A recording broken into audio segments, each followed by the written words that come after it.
तैयार रहिए। स्टार्ट। महोदय, पिछले कुछ दिनों से हमारे देश में बाल दासता विरोधी आंदोलन लगातार मुखर, संगठित और व्यापक हुआ है, जिसके नतीजे भी सामने आए हैं।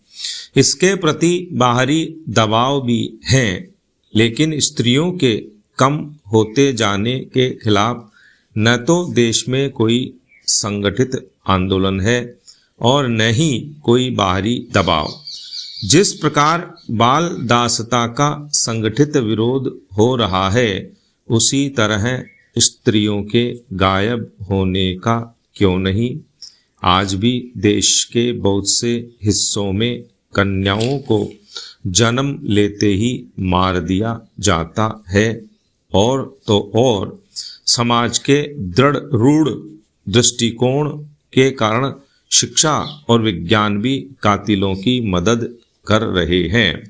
प्रसव पूर्व लिंग निर्धारण की बढ़ती हुई लोकप्रियता और इस परीक्षण के पक्ष में दिए जाने वाले तर्क हमारी सामाजिक संरचना की अभिव्यक्ति है। कुछ लोग बेहद शर्मनाक तरीके से कहते हैं कि बेटी हो या बेटा, यह निर्णय लेना हमारा प्राकृतिक अधिकार है। इसके लिए यह लोग बच्चों की सीमित संख्या का तर्क भी देते हैं। इनके अनुसार जब बच्चों की सीमित संख्या का अधिकार उनका है, तो वह बेटा हो या बेटी, यह भी उनका स्वतः सिद्ध अधिकार है।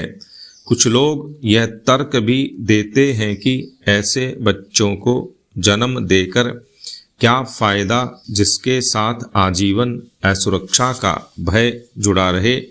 उनके अनुसार न तो बेटी घर में सुरक्षित है न बाहर, न वह शादी से पहले सुरक्षित है न शादी के बाद, न वह पढ़ाई लिखाई के स्थान पर सुरक्षित है और न ही काम काज के स्थान पर, न वह परिजनों से सुरक्षित है और न ही अन्यों से।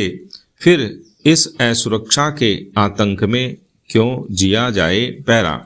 कितना बर्बर और आदिम है यह तर्क कि रोग का उन्मूलन न हो तो रोगी को ही खत्म कर दिया जाए।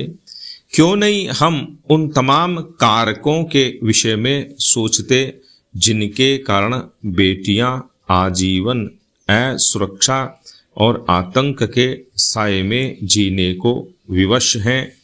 क्यों नहीं हम उन तमाम रूढ़ियों, मान्यताओं, संदर्भों और परंपराओं के खिलाफ बगावत करते जो बेटियों को अवांछित बनाती है।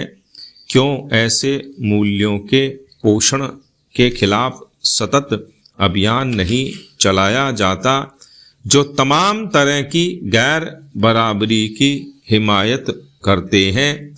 क्यों ऐसी मान्यताओं का पोषण नहीं किया जाता जो यौन आधारित असमान रूढ़ियों का खंडन करती है। दरअसल हमारी मानसिक संरचना पूरी तरह से विभाजित है। एक ओर हमारा संस्कारगत मन है, दूसरी ओर है नई चेतना से सुसज्जित मन। संस्कारगत मन यौन आधारित गैर बराबरी का पोषण करता है, लेकिन नई चेतना से सुसज्जित मन उसका विरोध करता है। लेकिन संस्कारगत मन नई चेतना पर हावी हो जाता है और यथा स्थितिवाद को बनाए रखने में जुट जाता है। नई चेतना से सुसज्जित मन संस्कारगत मन के विरुद्ध लंबी अवधि तक संघर्ष नहीं करता है। नई चेतना की कौंध भर से संस्कारगत मानसिकता को बदलना संभव नहीं है। यही कारण है कि स्त्रियां लगातार गायब होती जा रही हैं और कहीं से कोई आवाज सुनाई नहीं पड़ती। पैरा।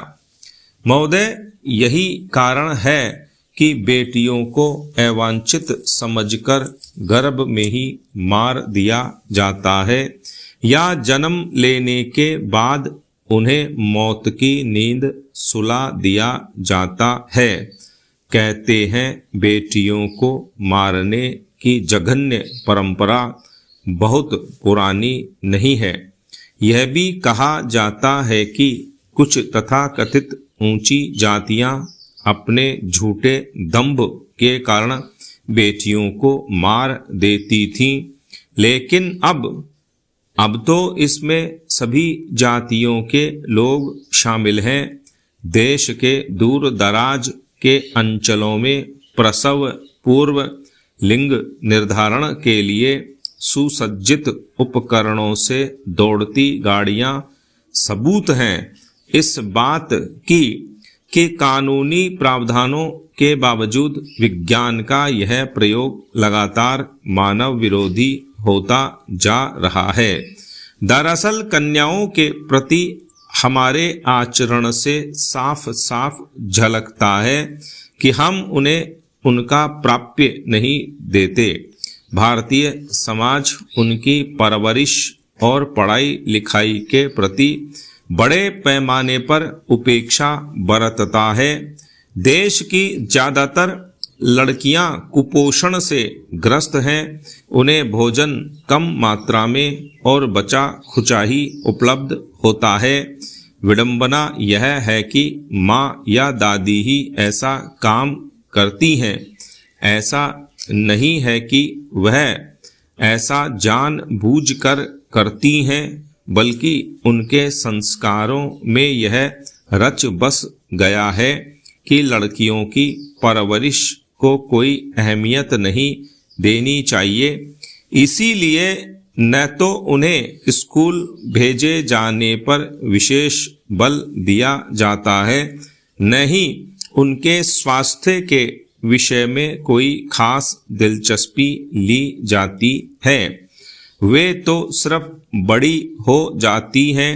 बड़ी होने के लिए शोषण और भेदभाव की परंपरा को अपनी से अगली पीढ़ी को हस्तांतरित करने के लिए पैरा इसे भी एक विडंबना ही कहा जाएगा कि मानव मूल्यों का पक्षधर मीडिया भी उनके विरोध में है।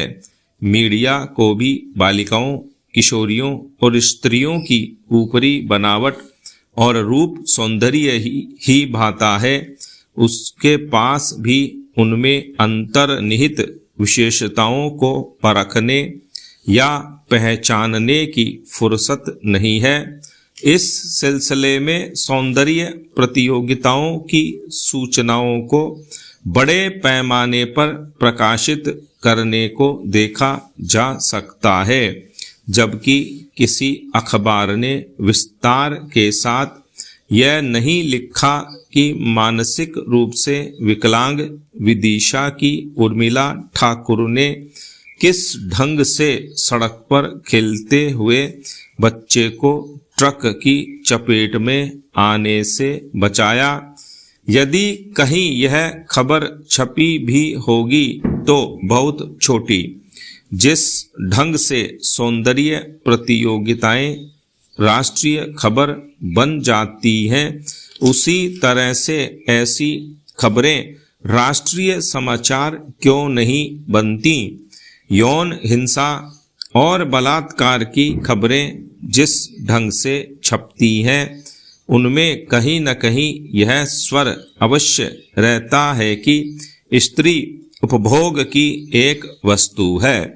यौन आधारित विषमता को समाप्त करने की पहली और आखिरी शर्त यह है कि मानसिक संरचना को बदलने के लिए बहुआयामी संघर्ष की शुरुआत हो। यह संघर्ष सभी स्तरों पर शुरू हो। यदि गैर बराबरी का पोषण करने वाले तमाम मूल्यों को चुनौती दी जाए और उनकी वैज्ञानिक मीमांसा की जाए तो समाज वास्तविकता को स्वीकार करने की दिशा में अग्रसर हो सकता है। स्टॉप।